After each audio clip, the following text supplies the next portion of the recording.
જય શ્રી સ્વામિનારાયણ. આજે આપણે ધોરણ 8માં પહેલો પાઠ ભારતમાં યુરોપિયન પ્રજાનું આગમન તેના વિશે જોઈશું. આપણે આગળના જોઈ ગયા કે ભારતમાં વિદેશી પ્રજા એટલે કે યુરોપિયન પ્રજા શા માટે આવી હતી, એણે કઈ રીતે જળમાર્ગની શોધ કરી, પછી એ જળમાર્ગે એ લોકો કયા માર્ગે આવ્યા.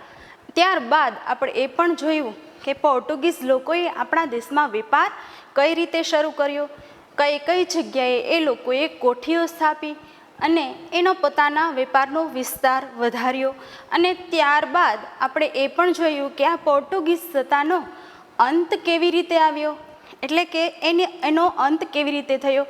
તેનો વિસ્તાર હવે માત્ર એટલે કે તેની સત્તા હવે માત્ર દીવ, દમણ અને ગોવા પૂરતી મર્યાદિત હતી.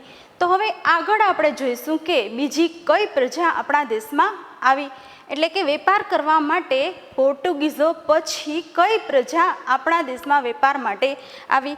એમાં આપણે સૌ પ્રથમ જોઈશું કે ડચ લોકો એ આપણા દેશમાં વેપાર કરવા માટે આવે છે.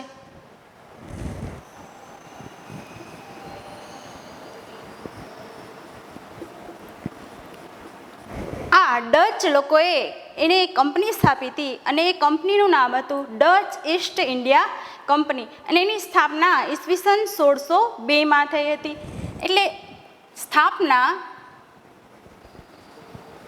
ઈસવીસન 1602માં. કંપનીનું નામ હતું ડચ ઈસ્ટ ઇન્ડિયા કંપની. અને આ ડચ લોકો એ ક્યાંના વતની હતા? હોલેન્ડના, કે જે હાલમાં નેધરલેન્ડ તરીકે ઓળખાય છે.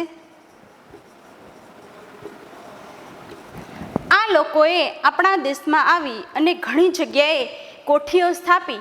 એમાં સૌથી પહેલાં તેણે પુલિકટ અને બીજું સૌથી પહેલાં તેણે પુલિકટ અને મદ્રાસ એટલે કે હાલનું ચેન્નઈ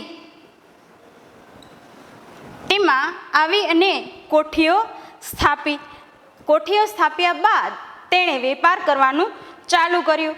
એટલે કે ઈસવીસન 1663માં ઈસવીસન 1663માં તેણે પોતાનો વેપાર વધારી અને આગળ આગ્રામાં પણ વેપારી કોઠી સ્થાપી.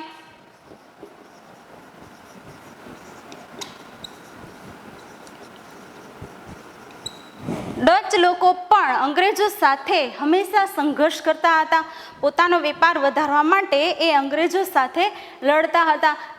અમુક વિસ્તારોમાં એણે પોતાનો કબજો જમાવી લીધો હતો, પરંતુ અંગ્રેજોની કંપની છે એ વધુ તેના કરતાં શક્તિશાળી હતી. એટલા માટે ડચ લોકોએ તેનો સામનો કરવો પડ્યો અને ડચ લોકો અંગ્રેજોની આ મજબૂત કંપની સામે ટકી શક્યા નહીં, એટલે કે હારી ગયા. અંગ્રેજો સામે ટકી ન શક્યા.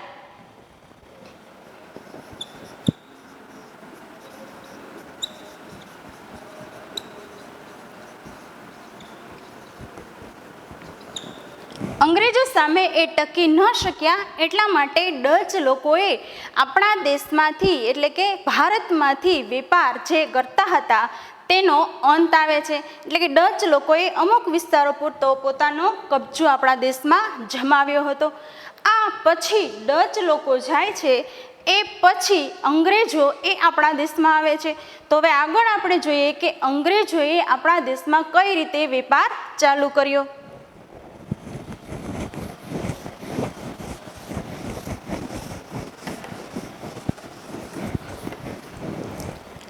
ભારત પર અંગ્રેજોની નજર.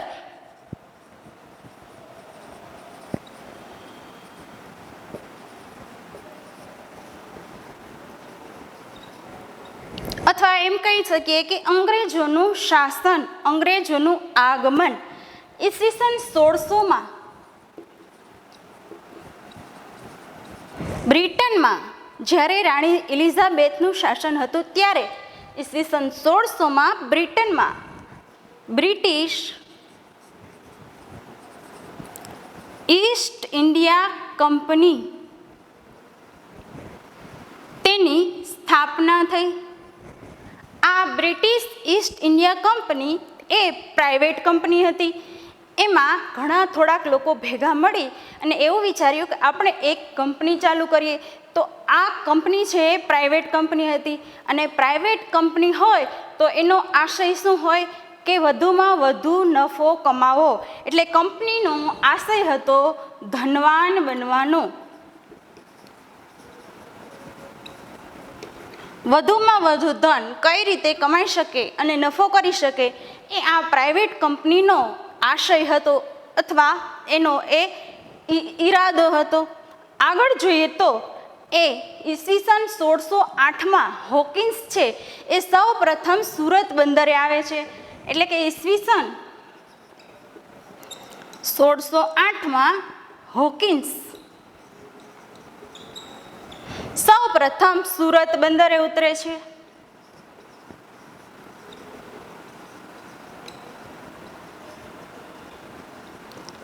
આ હોકિન્સ છે એક વહાણનો કપ્તાન હતો. એ 1608માં સુરતમાં ઉતરે છે અને એ ત્યારે શાસન આપણા દેશમાં જહાંગીરનું હતું. એટલે એમ કહી શકીએ કે જહાંગીરનું શાસન.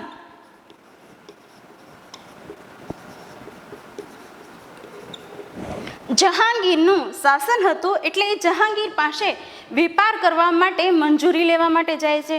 પરંતુ જહાંગીર છે તેને મંજૂરી આપતો નથી. કારણ કે એનો ઈરાદો, હોકિન્સનો ઈરાદો સુરતમાં કોઠીઓ સ્થાપવાનો હતો. પરંતુ સુરત અને એના આજુબાજુના વિસ્તારો, દીવ, દમણ, તેના ઉપર પોર્ટુગીઝોનો હક હતો. એટલે કે આ જહાંગીર છે એ પોર્ટુગીઝોનો વેપાર જે જામેલો હતો તેને જ વેપાર કરવા દેવા માંગતા હતા. એટલા માટે એણે અંગ્રેજોને મંજૂરી આપી નહીં. ત્યારબાદ શું થયું કે સુવાલીનું યુદ્ધ થાય છે. આ સુરતમાં કોઠી સ્થાપવા માટે અંગ્રેજો અને પોર્ટુગીઝો બંને વચ્ચે સુવાલીનું યુદ્ધ થાય છે.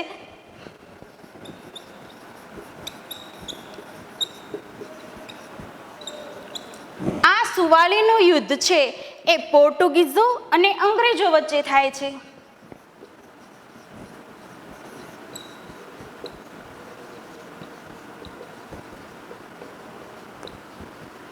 આ બંને વચ્ચે યુદ્ધ થાય છે તેમાં અંગ્રેજોનો વિજય થાય છે અને પોર્ટુગીઝોની હાર થાય છે.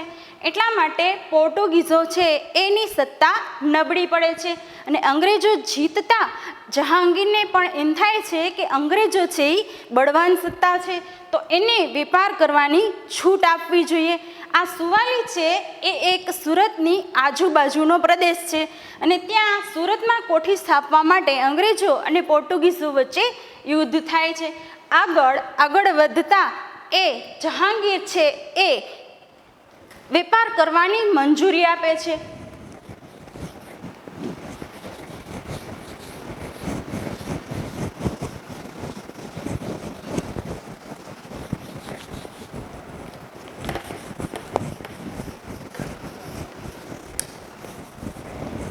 જહાંગીર સર ટોમસ રો, એના પછી સર ટોમસ રો એ આપણા દેશમાં વેપારની મંજૂરી માટે આવે છે.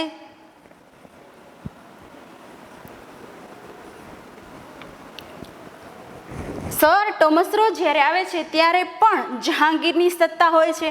તો એ જહાંગીર પાસે સુરતમાં કોઠી સ્થાપવા માટેની મંજૂરી મેળવે છે. એટલે કે જહાંગીર છે હવે એને વેપાર કરવા માટેની મંજૂરી આપી દે છે. એટલે કે જહાંગીર દ્વારા મંજૂરી. સુરતમાં કોઠી સ્થાપવાની મંજૂરી. ત્યારબાદ આમ ધીમે ધીમે અંગ્રેજો છે એ સુરત સિવાય આજુબાજુના વિસ્તારોમાં પણ પોતાનો કબજો જમાવવા માંડ્યા હતા. એટલે કે સુરતમાં કોઠી સ્થાપ્યા બાદ શાહજહાંનું શાસન બદલાયું અને બંગાળમાં જહાંગીરનું શાસન બદલાયું અને શાહજહાંનું શાસન આવ્યું.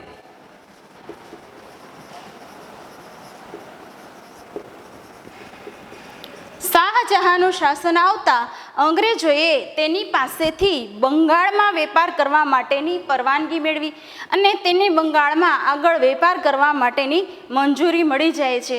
હવે આના પછી આ અંગ્રેજો પછી હજી એક પ્રજા આપણા દેશમાં આવે છે અને એ પ્રજા હતી ફ્રેન્ચ લોકો. તો આગળ આપણે જોઈએ કે ફ્રેન્ચ લોકોએ આપણા દેશમાં સત્તા કઈ રીતે વધારી.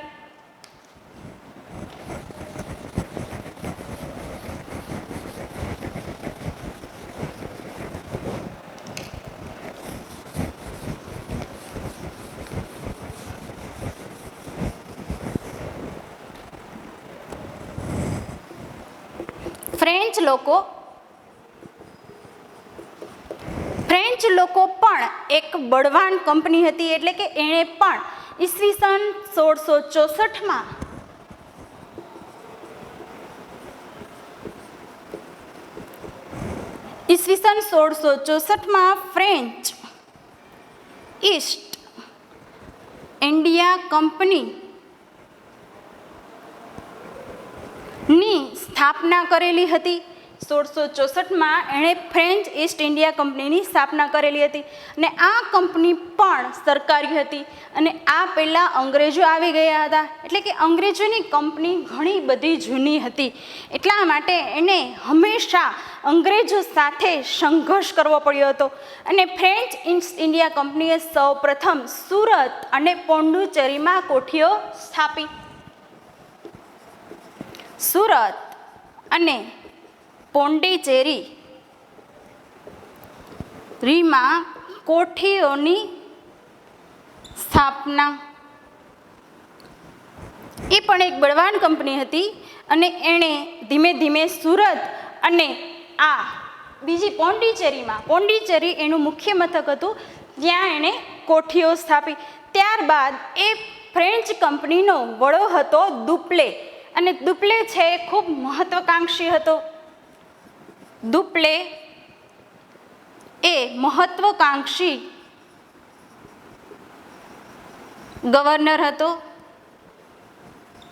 એટલે કે એની એવી ઈચ્છા હતી કે ભારત આખામાં ફ્રેન્ચ ઈસ્ટ ઇન્ડિયા કંપનીનો વિસ્તાર થાય. એટલા માટે એણે એકલાએ ઘણા પ્રયત્નો કરેલા, પરંતુ એકલો વ્યક્તિ કઈ રીતે સ્થાપના કરી શકે બધી જગ્યાએ, એટલા માટે એની મહત્વકાંક્ષા છે અધૂરી જ રહી જાય છે અને એને હંમેશા અંગ્રેજો સાથે સંઘર્ષ કરવો પડે છે. એટલે કે આ બે મોટી કંપનીઓ, એટલે કે સત્તાવાળી કંપનીઓ, એટલે શક્તિશાળી કંપનીઓ વચ્ચે યુદ્ધ થાય છે. બે શક્તિશાળી કંપની વચ્ચે યુદ્ધ. આ બંને કંપનીઓ લડે છે અને એમાં 3 યુદ્ધ થાય છે અને એ યુદ્ધ છે એ કર્ણાટક યુદ્ધ તરીકે ઓળખાય છે. એમાં 3 યુદ્ધ થાય છે કર્ણાટકના યુદ્ધો.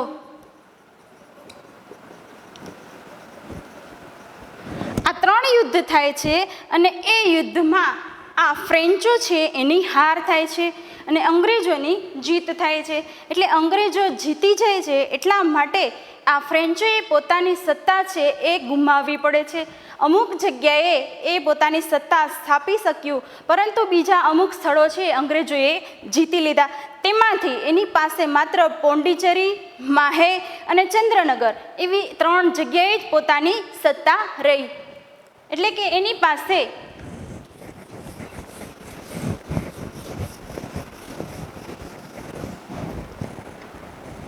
પોંડિચેરી, માહે અને ચંદ્રનગર આવા 3 સ્થળોએ પોતાની કોઠીઓ હજી એ સ્થાપિત કરી શક્યો. એટલે કે આ 3 જગ્યાએ એની સત્તા રહી, બાકી જગ્યાએ એ અંગ્રેજો સામે હારી જાય છે. એટલા માટે ફ્રેન્ચ કંપની છે એ અંગ્રેજો અને ફ્રેન્ચો વચ્ચે સંધિ થાય છે અને સંધિ થાય છે એમાં અંગ્રેજો કહે છે કે તમે વેપાર કરી શકશો, પણ વધારાની કોઈ સત્તા તમને મળશે નહીં, એટલે કે તમે અહીંયા રહીને વેપાર કરી શકો છો. પોંડિચેરી એનું મુખ્ય મથક હતું, એ અંગ્રેજોએ જીતી લીધું હતું, પરંતુ વેપાર ખાલી કરવાની શરતે એ પાછું એને આપી દે છે. એટલે આમ બે બળવાન શક્તિશાળી કંપનીઓ લડે છે અને એમાં અંગ્રેજોની જીત થાય છે. એટલા માટે અંગ્રેજો છે એ હંમેશા કાયમ માટે આપણા દેશમાં સત્તા જમાવી દે છે. હવે આ તો ફ્રેન્ચ કંપની થઈ, પણ અંગ્રેજો એ બંગાળમાં કઈ રીતે વેપાર શરૂ કર્યો એ હવે આપણે જોઈશું. કારણ કે અંગ્રેજોનો નજર તો બંગાળ ઉપર જ હતી અને બંગાળ છે એ ખૂબ સમૃદ્ધ પ્રદેશ હતો. બંગાળ છે ત્યાંથી વેપાર કરી અને એ કરોડો રૂપિયા કમાઈ શકે તેમ હતો. એટલા માટે એની નજર બંગાળ પર હતી. તો હવે જોઈએ આપણે કે બંગાળમાં એ કઈ રીતે વેપાર કરે છે.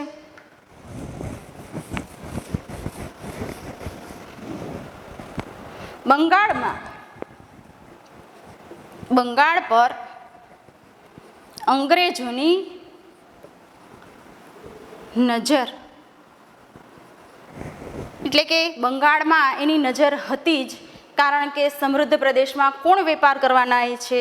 એટલા માટે એણે સૌ પ્રથમ 1651 ઈસવીસન 1651માં એણે હુગલી નદીના કાંઠે એક કોઠી સ્થાપી અને દરેક વિદેશી પ્રજા બંગાળમાં વેપાર કરવા માંગતી હતી અને અંગ્રેજોએ પણ 1651માં હુગલીમાં કોઠીઓ સ્થાપી અને તેનો એક રાજા હતો, તેનું નામ હતું ફર્રુખસિયર.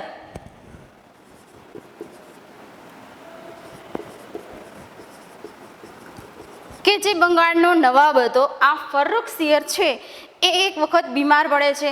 એ બીમાર પડે છે એટલા માટે એનો ઈલાજ કરવામાં આવે છે, પરંતુ ભારતમાં એનો ઈલાજ થઈ શકતો નથી.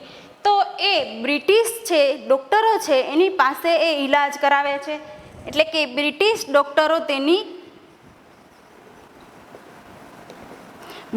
ડૉક્ટરો દ્વારા ઈલાજ, અને આનો ઈલાજ કરવામાં આવે છે અને એ સારો થઈ જાય છે. એટલે આ ફર્રુખસિયર છે એટલો ખુશ થઈ જાય છે કે તે એને અંગ્રેજોને એમ કહે છે કે અમારા દેશમાં તમે કર મુક્ત વેપાર કરી શકશો, એટલે કે બંગાળના વિસ્તારમાં તમે કર મુક્ત વેપાર કરશો. એટલે માત્ર ને માત્ર આખા વર્ષમાં 3000 રૂપિયા તમારે અમને આપવાના અને કર મુક્ત વેપાર તમે બંગાળમાં કરી શકશો. એટલે કે રૂપિયા 3000 આપી અને કર મુક્ત વેપાર ની છૂટ, આ કર મુક્ત વેપારની છૂટ આપવામાં આવી અંગ્રેજ લોકોને અને 3000 રૂપિયા જ માત્ર આખા વર્ષના એ લોકોને આપવાના હતા. અને બંગાળ એવો પ્રદેશ હતો કે જ્યાંથી તમે કરોડો રૂપિયા કમાઈ શકો તેમ હતા. છતાં પણ 3000માં આ ફર્રુખસિયરે આ બંગાળને વેચી દીધો એમ જ કહેવાય. કારણ કે આ આપણે આગળ ઘણું બધું અંગ્રેજ સત્તા આપણા દેશમાં પાયો નાખે છે. તો આ ફર્રુખસિયરને લીધે આપણે ઘણું બધું સહન કરવાનું રહેશે. અને ફર્રુખસિયર છે એ ઔરંગઝેબનો જ વંશજ હતો. એટલા માટે ઔરંગઝેબની સત્તા હતી એ દિલ્હીમાં હતી. તો ઔરંગઝેબ પાસેથી પણ અંગ્રેજો છે એ વેપાર કરવાની મંજૂરી લઈ લે છે. એટલે કે બંગાળમાં વેપાર કરવાની ઔરંગઝેબ પાસેથી મંજૂરી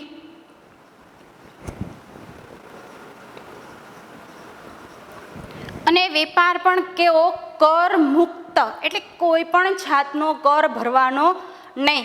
એટલે આપણા દેશની આવક ઘટી જાય. જો કર ભરવામાં કોઈ પણ દેશની કંપની હોય એને આપણે શા માટે આપણા દેશમાં વેપાર કરવા દઈએ? કારણ કે આપણને કરની આવક થાય. જો તે કર ન ભરે તો કોઈ પણ દેશની આવક ઘટી જાય. એટલે બંગાળની પણ આવક ઘટી ગઈ. બ્રિટિશ ઈસ્ટ ઇન્ડિયા કંપની તો કર ભરતી જ નહીં, પરંતુ તેની સાથે સાથે જે વેપારીઓ અધિકારીઓ એ વેપાર કરતા હતા એ અધિકારીઓએ પણ કર ભરવાનું બંધ કરી દીધું. એટલે કે અધિકારીઓએ પણ કર ભરતા ને કર મુક્ત વેપાર કરવા મળ્યા હતા.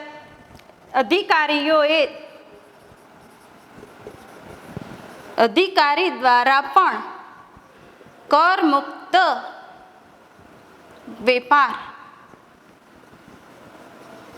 એટલે કે અધિકારીઓ દ્વારા પણ કરમુક્ત વેપાર કરવામાં આવ્યો.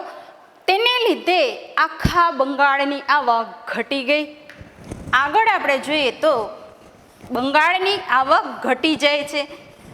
જો કરની આવક ન થાય તો આવક ઘટી જાય, એટલે બંગાળની આવક ઘટે છે.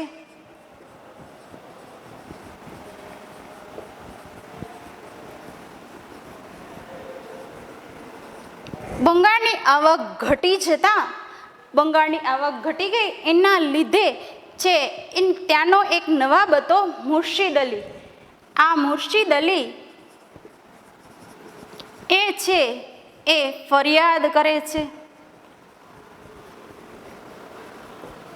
એ રાજાને નવાબને દિલ્હીના નવાબને ફરિયાદ કરે છે કે બંગાળની આવક હવે ઘટી ગઈ. અને આવક ઘટી ગઈ એટલે બંગાળ છે એ સમૃદ્ધ પ્રદેશ હતો, તેમાંથી ધીમે ધીમે એ નીચે આવવા માંડ્યો હતો. આ મુર્શિદ અલીની ફરિયાદને કારણે આ વિવાદ છે એ ખૂબ જ વધવા લાગે છે. આ વિવાદ વધતા વધતા એ પ્લાસીના યુદ્ધ સુધી પહોંચે છે.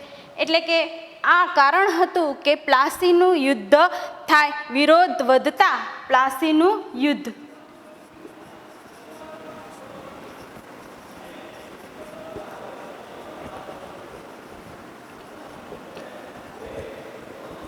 અને આ વિરોધ વધતા પ્લાસીનું યુદ્ધ થાય છે.